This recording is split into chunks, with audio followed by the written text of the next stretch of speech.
దైవ ప్రేరేపణతో వెళ్ళి ఓటు చేయి. మనం ఎన్నుకునే నాయకులు ఎలా ఉండాలంటే, మెయిన్ మనం విశ్వాసులం కాబట్టి మన భక్తికి, మన గౌరవనీయతకి, మన నెమ్మదికి ఆటంకం కల్పించని వాళ్ళై ఉండాలి.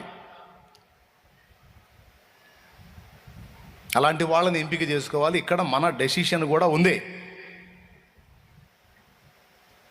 మన నిర్ణయం కూడా ఉంది.